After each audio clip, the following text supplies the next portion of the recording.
পিয়ারালী কলেজের পিঠা উৎসবে গিয়েছিলাম। সেখানে প্রত্যেকটা স্টলই ছিল বিনোদনে ভরপুর। সুন্দরী সুন্দরী আপারা তো সাথে আছেই, তার সাথে নাচ গান সব কিছু দিয়েছিল। প্রোগ্রামটা পুরো পরিপূর্ণ।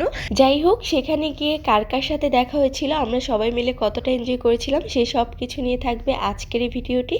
তো হ্যালো এভরিওয়ান, আসসালামু আলাইকুম। আপনারা সবাই কেমন আছেন? আশা করছি আপনারা সবাই ভালো আছেন, কিন্তু আমি একদমই ভালো নেই। প্রচণ্ড ঠান্ডা জ্বর সব কিছু মিলে। যাই হোক, তারপরেও আলহামদুলিল্লাহ। এই কলেজে আমি পড়াশোনা করি কিনা সেটাও আজকে আপনাদেরকে বলে দিব। আর প্রথমেই আমি আমার ফ্রেন্ডের স্টল থেকে শুরু করি। তার স্টলের নাম ছিল সিঙ্গেল বন্ধুদের স্টল।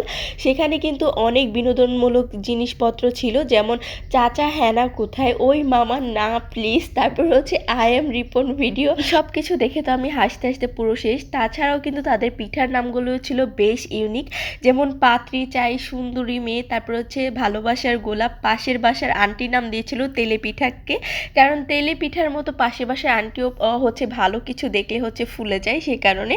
যাই হোক, ব্যাপারগুলো আমার কাছে বেশ ফানি লেগেছে। তারপর চলে গেলাম আরেকটা স্টলে, যেটা কিনা সম্পূর্ণ কাঁচা ফুল দিয়ে সাজানো ছিল। আমার কাছে এটাও অনেক বেশি ভালো লেগেছে, যেহেতু কাঁচা ফুল দিয়ে সাজানো ছিল আর ফুল আমার অনেক বেশি পছন্দের, সেই কারণে। আর এখানে কিন্তু একটু ট্রেডিশনাল একটা ব্যাপার স্যাপার ছিল।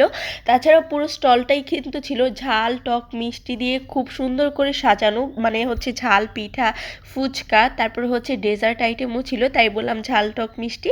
এরপর সেখান থেকে আমরা চলে গেলাম আরেকটা স্টলের মধ্যে। সেই স্টলে অনেক বেশি ভিড় ছিল, যেটার ভিডিও আমি হচ্ছে পরে করেছিলাম। একটা ভাইয়া আমাকে হচ্ছে বলেছে যে আপনি আমার স্টলটা এত সুন্দর করে সাজালাম, কিন্তু আপনি আমার স্টলে কোনো ভিডিও করলেন না। সেটা হচ্ছে রাষ্ট্রবিজ্ঞানের স্টল। এই যে নেন ভাইয়া, আপনার স্টলেরও ভিডিও আছে আমার এখানে। যাই হোক, এরপর চলে গেলাম আরেকটা স্টলের মধ্যে। প্রত্যেকটা স্টল যে আমি একটা একটা করে আপনাদেরকে দেখাবো সেটা আমি পারিনি, কারণ সেখানে প্রচুর ভিড় ছিল। এরপর আমার কিছু ভালোবাসার মানুষদের সাথে দেখা হয়ে গেল, যারা কিনা আমার ভিডিও দেখে। তাদের সাথে কিন্তু আমার প্রথমবারের মতো দেখা হয়েছে, তো সবার সাথে দেখা করে মোটামুটি ভালোই লেগেছে আমার কাছে। এরপর চলে গেলাম আরেকটা স্টলে, নো প্রেম নো ছেঁকা, পিঠা খাবো একা একা। এটাও আমার কাছে বেশ ফানি লেগেছে। এক্সের রূপ না দেখিয়ে পিঠা খান, আরও অনেক কিছু লেখা ছিল। আর এদিকে দেখলাম গানও শুরু হয়ে গেছে অলরেডি, তো সেটাই আর কি একটু শুনছিলাম। আর সব কিছু মিলিয়ে আমার কাছে বেশ ভালো লেগেছে। সেখানে আমার একটা ড্রেসের শ্যুট ছিল, সে কারণে নকির ভাইয়াকেও নিয়ে গিয়েছিলাম। এই যে দেখুন, আমার কত সুন্দর সুন্দর ছবি তুলে দিচ্ছেন ভাইয়া। ভাইয়ার পেজটি চাইলে আপনারা হচ্ছে ঘুরে আসতে পারেন। আর এই যে আজকে এই সুন্দর ড্রেসটা আমি পরেছি, এটি হচ্ছে মারিয়াম কর্নার থেকে আমি নিয়েছিলাম। আপনারা চাইলে সেই পেজটাও ভিজিট করে আসতে পারেন। এরপর দেখলাম যে হচ্ছে খুব সুন্দর করে তারা হচ্ছে নাচের প্রোগ্রামটাও শুরু করে দিয়েছে, সেটাই দেখছিলাম। এই নাচটা অনেক বেশি ফানি ছিল এবং অনেক বেশি সুন্দর ছিল।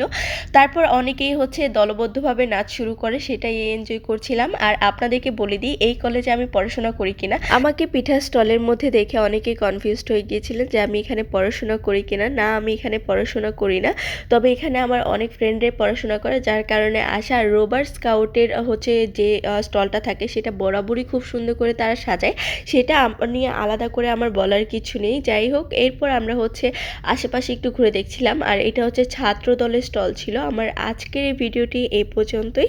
সবাই ভালো থাকবেন, সুস্থ থাকবেন এবং আমার জন্য দোয়া করবেন। আল্লাহ হাফেজ।